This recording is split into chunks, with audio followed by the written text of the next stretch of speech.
I bet you weren't expecting a second episode of this. Don't worry, neither was I. Ladies and gentlemen, welcome back to episode 2 of my brand new basketball podcast, Beyond the Arc. And you know what I like? You know what I love? A good all-star game. You have people taking shots that they wouldn't dream of taking in actual NBA games for the fear of losing, highlight plays left, right and centre, ridiculous alley-oops, and shots from pretty much all over the court. However, questions are being asked as to whether this year's All-Star Game will be as much of a spectacle as usual, with big names such as LeBron James, Kawhi Leonard and Giannis Antetokounmpo treating the announcement of the game as if they'd just been told by their parents that they're going to have to go to watch the opera with them. Just a big, do I have to go? But despite the lackadaisical response from most of the big name players, it does seem like an NBA All-Star Game will be going ahead on March 7th in Atlanta. And even if the game wasn't going to go ahead, I'm pretty sure that the NBA would have still announced All-Stars for 2021. So, in today's episode, I'm going to be going against everything I said I was going to do on the podcast in episode 1, and I'm going to tell you my All-Star predictions. Now, for those of you that don't know, the All-Star Game consists of 24 of the best players in the NBA that year, 12 from each conference. Who starts is down to fan voting. The 2 guards and the 3 forwards with the most votes from each conference get to start the All-Star Game, with the remaining 7 bench players chosen by the media and the coaches. From the initial fan vote, the player with the most votes on each conference becomes the star captain, and after all the All-Stars are announced, they get to take the players and draft them to their side. For this podcast, I'm just going to be saying who I think is going to make the All-Star team from the East and the West. I'm not going to go through the drafting process because, well, who knows who the captains will pick. But I am going to go through who I think from the East and the West is going to make the All-Star roster. And I'm also going to tell you who I think the captains will be too. And I am going to go through some honourable mentions before giving you my All-Stars because, let's be honest, picking 12 just from each conference is pretty hard. But before we get into this episode, make sure you're liking and subscribing if you're watching on YouTube. The response to the first episode was great, way better than what I actually expected, but analytics show that 67% of the people that viewed that video aren't even subscribed to the channel. So do it, it's only free,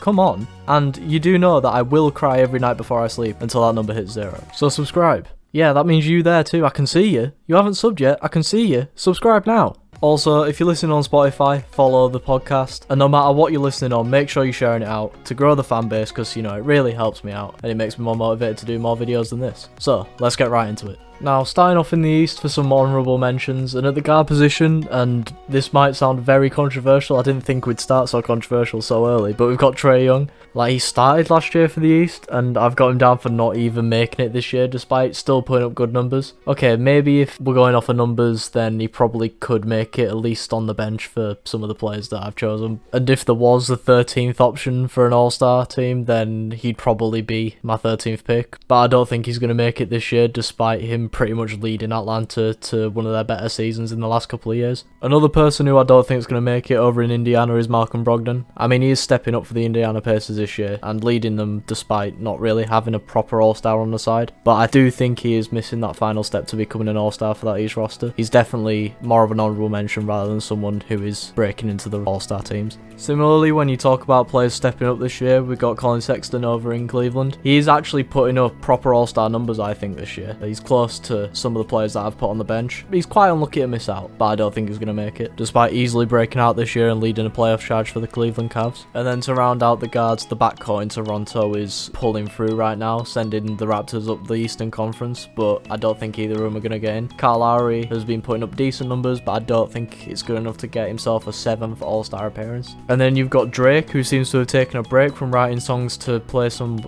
Oh wait, sorry, that's Fred VanVleet.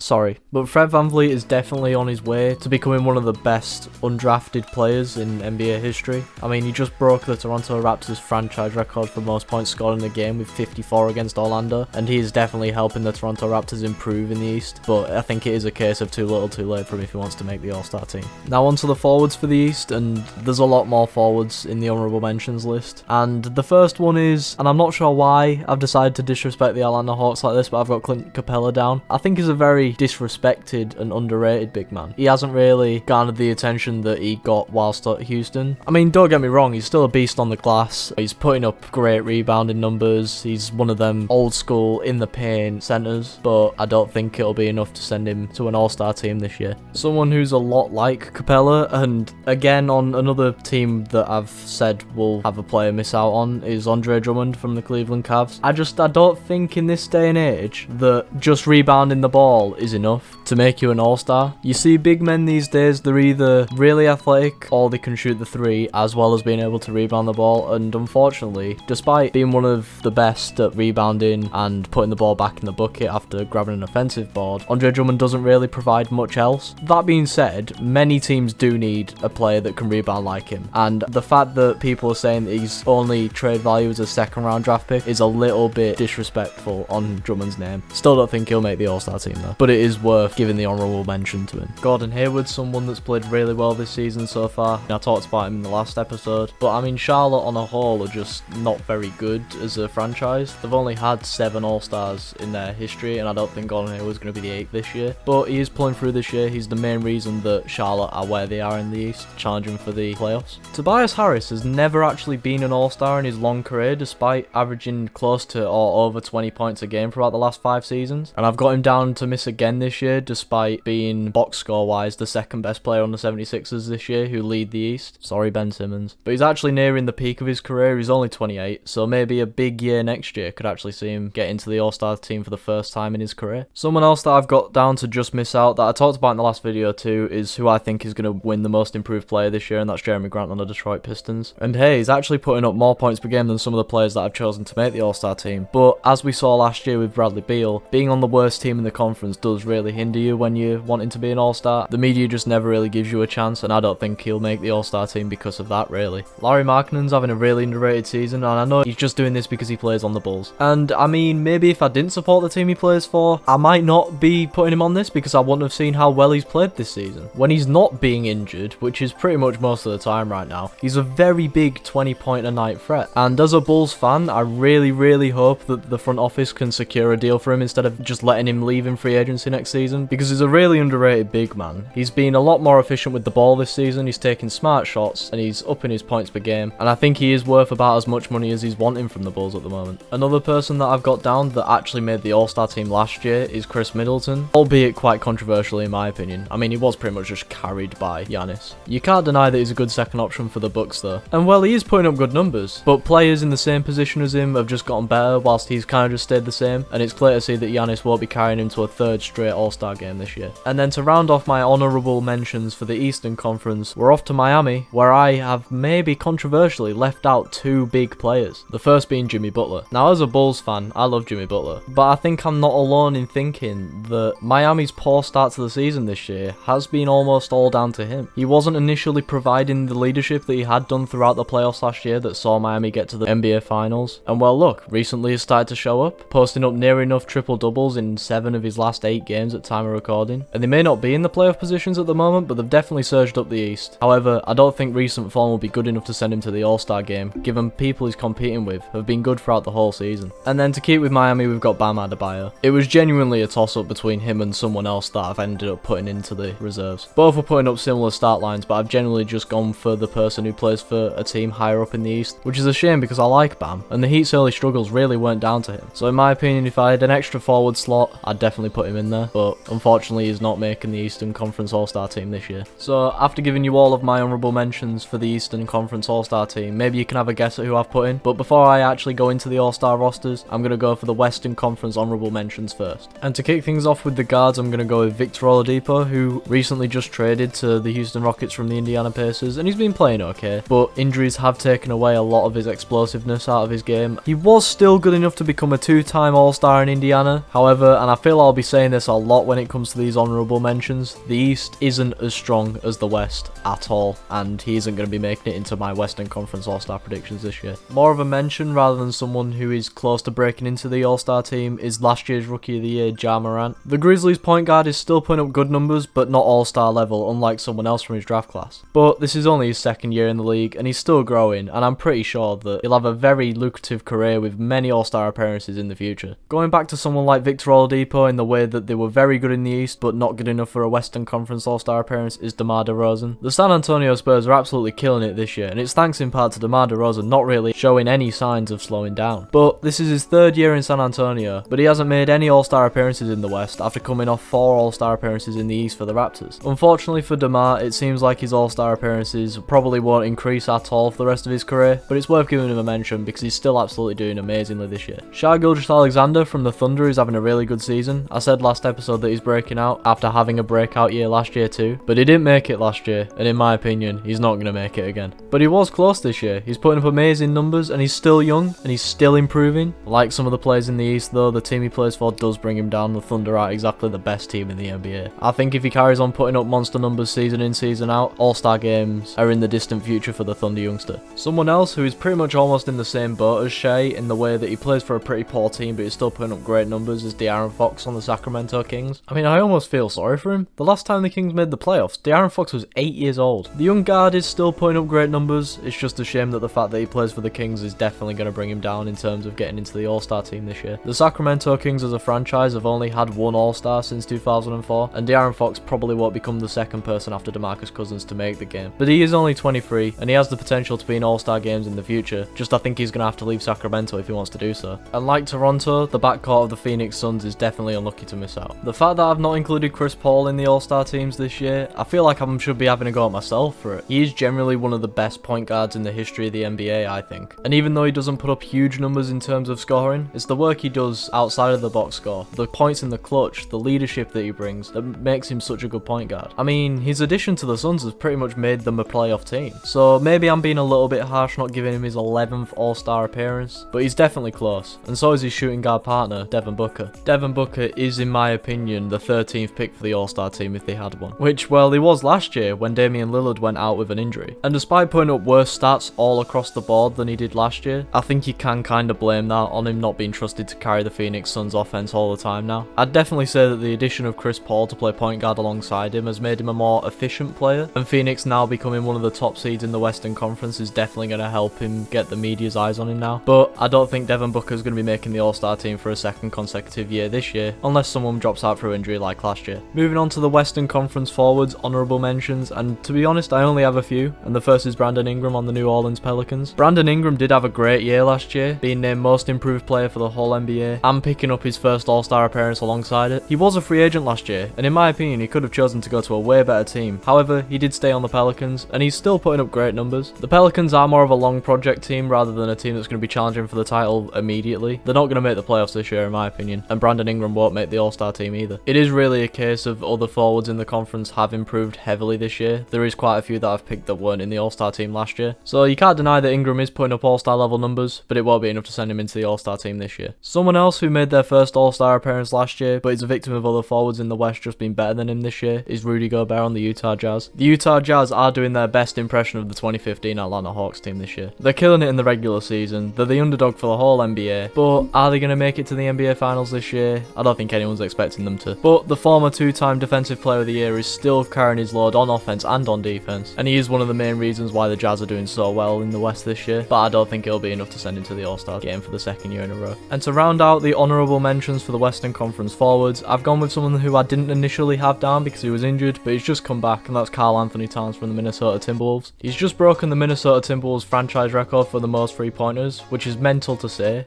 Like, how the hell can your franchise record for threes be held by a centre? Minnesota, what's wrong with yous? But despite injuries and isolations holding Karl Anthony Towns back, he has only played 7 games this season. He's still putting up amazing All-Star level numbers. However, playing for the Timberwolves, playing for the worst team in the whole NBA, that is definitely going to hold him back, and it's not going to be enough to get him into the All-Star team this year. So, now all the honourable mentions are out of the way, I think it's time to find out who I think is going to be in the All-Star teams this year. I've picked out 2 guards and 3 forwards to start, as well as 3 guards and 4 forwards for the bench for each of the East and the West. So let's find out who's made the cut. Made the cut? Does anyone say made the cut anymore? It sounds like I've just had an audition for a film. We'll run with it. Let's find out who's in the All-Star teams in my opinion. Starting with the East, and we've got someone who actually does play point guard for the team he plays for despite being listed as a shooting guard, and that is James Harden on the Brooklyn Nets. Now Harden was an All-Star in all of his years at Houston, and he's definitely not going to be dropping now he's been traded to the East. Now being on a team where he's not relied on to shoot the ball almost every single trip down the lane, his facilitation numbers have gone up and he leads the league in assists per game. The Nets do have an All-Star big three, and it would be a bit strange if I didn't include all three of them, but at least James Harden gets the starting nod for his 9th successive All-Star appearance. Alongside him in the shooting guard position, and well, who else is it going to be? It's Bradley Beal from the Washington Wizards, of course. After being left out from last year's game, I'm pretty sure every single fan from around the world came together and unanimously decided that he was going to make this year's team. Beal could have probably absolutely stunk up the place and scored like 20% of his field goals, and he still probably would have got a place in the starting lineup because of fan voting. But Beal hasn't even done that. He's built on his amazing season last year, and he's leading the league in points per game. And despite the Wizards having an absolutely terrible season so far, Bradley Beal is definitely going to be getting into the All-Star team this year. There's no way you can't. Moving on to the small forward position, and this is the person who I think will be the captain of the Eastern All-Star team, and that is Kevin Durant from the Brooklyn Nets. Durant has come back after the injury that kept him out for the whole of last season, and he's absolutely killed it, and I think he's going to be the MVP of the whole league when it's all said and done this season. So it's no surprise that I put him in the Eastern All-Star team starters. He's one of the most consistent scorers in the whole game. You can pretty much just put him anywhere and he'll still knock down a shot. And despite Brooklyn's rather shaky start to the season, where they lost against some of the worst teams in the NBA, they still managed to get the job done against some of the best teams in the NBA, and when it comes down to the playoffs, beating the best teams is what wins you a title. Durant has been doing amazingly when he's been on the court all season, however, though, which is why I think he's going to be getting into his 11th All-Star game this year. Then at the power forward position, we've got the Greek freak Giannis Antetokounmpo from the Milwaukee Bucks. Giannis has had a stranglehold on the whole league for the last couple of years. He's the back-to-back MVP winner for the whole league, which had only been done 11 times before him. But the question is, can he become the 4th person to win it 3 times in a row, and the first since Larry Bird in 1985? Probably not, no. And he also won't be becoming an All-Star captain for the 3rd season in a row either, at least in my opinion. But you still can't deny that Giannis is putting up numbers that are worthy for an All-Star team selection, despite the Milwaukee Bucks not doing so well in the East this year compared to previous years, and it'll be enough to send him to his 5th straight All-Star game, and it'll be his 5th straight start as well. And on top of that, I'm predicting him to be the All-Star game MVP this year,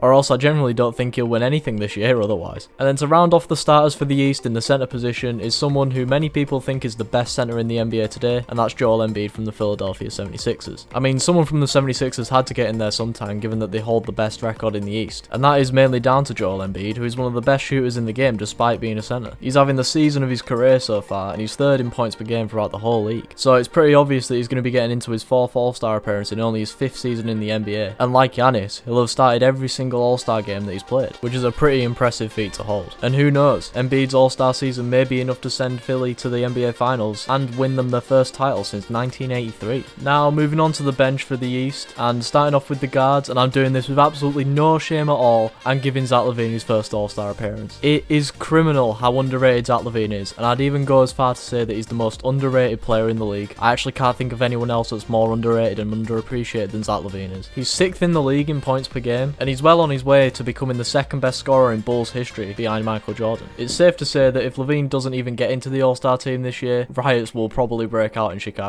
Moving on to someone else who will be making their first All-Star appearance in this year's game if he gets chosen, and that's Jaylen Brown on the Boston Celtics. I said last episode that he was having a breakout year, as this season he's really putting up All-Star contending numbers after not really being considered throughout his whole career up to this point. And whilst Boston have been really bad as of late, Brown has still been putting up consistently good numbers, which is why I think he's going to be making his All-Star appearance for the first time this year. And then to round off the guard selection for the Eastern Conference All-Star reserves, we've got the final piece of the Brooklyn Nets Big Three, but the only person that's not starting out of that three, and that's Kyrie Irving. But let's be honest, Kyrie is probably the 3rd best guard in the East. Therefore, it is no surprise that he'll have made the All-Star roster for the 7th time this year, after missing out last year through injury. But he is healthy this year, and he's putting up amazing numbers, and it'll be great to see some of his ball handling skills in the All-Star game this year. Then moving on to the reserve forwards for the East, I've got someone who'll be making his first All-Star appearance if he gets chosen this year, and I think he should, and that is Julius Randle from the New York Knicks. Someone else who I ended up mentioning in the last episode about who's having a breakout year, and he really is. He's averaging a points, rebounds, double-double, and he's improving his passing like I said last episode too. He's one of the main reasons why New York are in a playoff hunt at the moment, and I think he does deserve to be in the All-Star team for the first time in his career as a result of that. And now we're back to Boston for the next reserve pick, and I've chosen Jason Tatum. Tatum and Brown are probably one of the best duos in the league right now, and they both deserve an All-Star appearance off the back of it. Tatum was part of the All-Star team reserves last year too, and he has only gotten better this year, so there's no doubt about it that he'll be part of the All-Star reserves again this year. He's showing signs of becoming that franchise life player that the Celtics really need right now, and at such a young age, it definitely won't be long before he starts starting for the All-Star team instead of coming off the bench. The penultimate Eastern Conference All-Star reserve, in my opinion, will be Domantas Sabonis on the Indiana Pacers. Like Jason Tatum before him, if he makes it this year, this will be his second All-Star appearance, after making it to the bench last year as well. It was between him and Bam Adebayo for a place on the bench, but like I said earlier, Indiana have just been way better than Miami this season. But having said that, it's not like Sabonis hasn't stepped up his game this year. He is putting up better numbers than he did last year. And without Victor Oladipo putting up All-Star numbers, it really was down to Sabonis to carry the offense pretty much throughout the year, and he has done that. And he's also improved his passing numbers as well. In terms of power forwards and centers, he's 5th in assists per game. So overall, despite it being a toss-up between him and Adebayo, Sabonis does deserve a place on the All-Star reserves. And then to round out the Eastern Conference All-Star reserves, I've gone with Nikola Vucevic off of the Orlando Magic. I do think he's a very underrated player, a very underappreciated player, mainly because he plays for such a bad team in the Magic, but he's still putting up great All-Star level numbers, deserving of a place on the roster. Some say he was unfairly left out last year after being included in the 2019 All-Star game, which is his only All-Star game appearance to date, but there is no doubt that he'll be included this year. He's improved in pretty much all of his numbers, his scoring, his field goal percentage and his 3-point percentage, and in my opinion, it'll most definitely be enough to see him into the All-Star game for the second time in his career, and that will round off my All-Star predictions for the Eastern Conference. So now that the Eastern Conference All-Star predictions are done, it's time to find out who I think will make the Western Conference All-Star team. And first up, we've got probably the best point guard ever. There you go, I said it. We've got Stephen Curry off of the Golden State Warriors. I mean, is there really any surprise that he's starting? This will be his 7th All-Star appearance if he makes it this year, and it'll also be the 7th All-Star appearance that he started if he starts the game. And why not? He's generally having the best scoring season of his life. You think that he's going to make the 3 whenever he goes to shoot one instead of miss it, which is absolutely insane. He's proven all the doubters wrong who thought that he couldn't lead the offense at such an old age, and he's one of the main reasons why the Warriors are in playoff contention this year. Partnering Curry in the backcourt is personally one of my favourite players in the NBA, and that's Luka Doncic on the Dallas Mavericks. After starting the All-Star game last year, this will be his 2nd All-Star game in his career, and he's only been in the league for 3 years. He's been a one-man show for the Dallas Mavericks this season, and he's at the moment on a 14-game streak of scoring 20+ points. And then on top of that, you got the fact that he's the best passer and rebounder on the Mavericks too. He's a triple-double merchant. He's got 7 already this season, which he leads the league in. So there is definitely no doubt that he'll be a starter for the Western Conference All-Stars this year for the 2nd year in a row. Then at small forward, we've got the best player in the NBA today, and arguably one of the best players in the NBA of all time.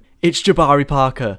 No, I'm joking, it's LeBron James. I mean, did the thumbnail really have you fooled? Of course LeBron James has to make it for the 17th year in his career. I really don't understand how he's still going at the level that he is. The dude's 36 and still putting up monster all-star level numbers. Like, he's actually a machine. He's actually at the point where accolades don't even matter to him anymore. Like, people are still going to say he's the best player in the NBA, and when his career's all said and done, people are probably going to say that he's the best player in the NBA's history. You can't argue that he's amazing, and fans love him, which is why he's going to be a starter again, and he's probably going to be the captain for the All-Star team in the West. At the other forward position, we've got someone who I think is very underrated when it comes to MVP talking. Like, he's never usually considered as an MVP, and that is Kawhi Leonard on the Los Angeles Clippers. Now, he may not put up MVP level numbers on a nightly basis, but when it comes to a clutch performance in a big game, there's no one that does it better than Kawhi, in my opinion. And he's still consistently putting up all-star level numbers, so it's no surprise that I think last year's All-Star Game MVP is going to be making his 5th All-Star appearance of his career. And then to round off the starters for the Western All-Stars at centre, I've got who I think is the best centre in the NBA today, and that is Nikola Jokic off of the Denver Nuggets. This will be Jokic's 3rd All-Star game, but if my predictions are correct, it'll only be the first one he started out of the 3. He's definitely overtaken Anthony Davis in terms of the best centre in the West, and he's proving to be one of the best all-round players in the whole NBA. He's top 10 in points per game, assists per game, rebounds per game, and steals per game. He's having a season that's putting him in contention for the regular season MVP for the whole league, so there's no doubt that he's definitely going to be starting for the Western Conference All-Star team this year. Now onto the Western Conference All-Star bench, and we're starting off with a pair of backcourt players from Portland. It's Damian Lillard and CJ McCollum. Now, injury has kept McCollum out for the last couple of weeks, but he should be back in time for the All-Star game, and I think he's done enough to secure his place on the reserves. McCollum has been putting up on average about 20 points per game across the last 5 seasons of his career, but it hasn't been enough to send him to an All-Star game. However, this year he has definitely stepped up, and I think he's going to be making his first All-Star appearance. Like I said last episode, CJ has really been the Robin to Damian Lillard's Batman recently, but this year he has turned into an All-Star caliber player, and a place in the All-Star game will definitely definitely show how well he's played this season on a whole. Damian Lillard was named an All-Star for the 5th time in his career last year, but had to opt out due to injury, but this year nothing is going to stop him from making his 6th All-Star appearance. The Blazers have been doing amazingly in the West as of late, and with CJ McCollum out, it has been up to Damian Lillard to carry the offense, which, well, we all know he's very capable of doing. And his recent clutch performances have led the Portland Trail Blazers to a lot of very important wins that have seen them move up to 4th in the Western Conference standings. So it is clear to see that Damian Lillard definitely deserves a place on the Western Conference All-Star team this year.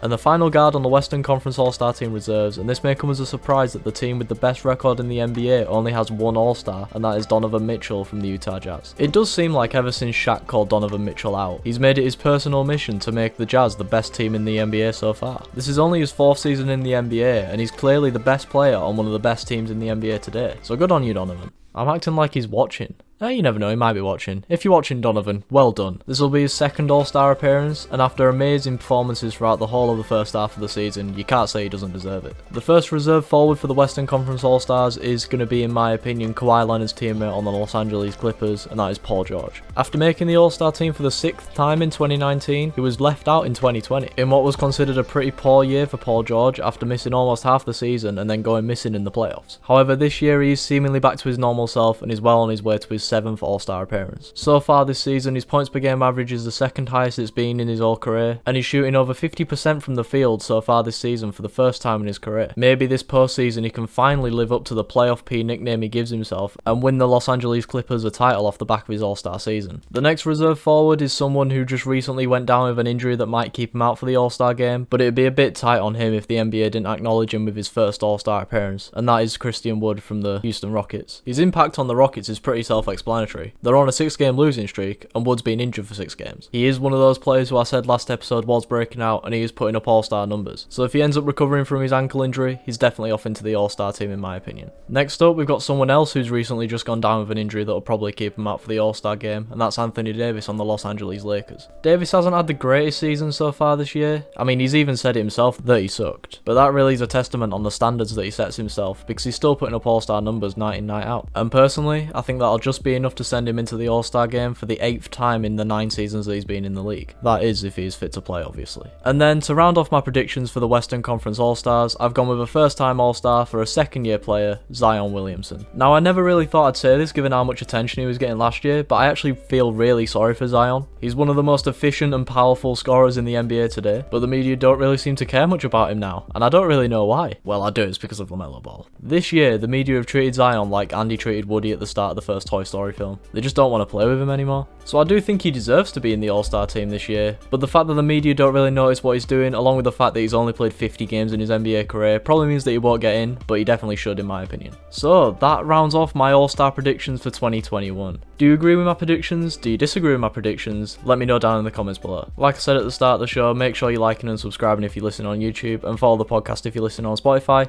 and share it around no matter what you're listening on. Thank you for listening, hope you enjoyed, and I'll talk to you in a while.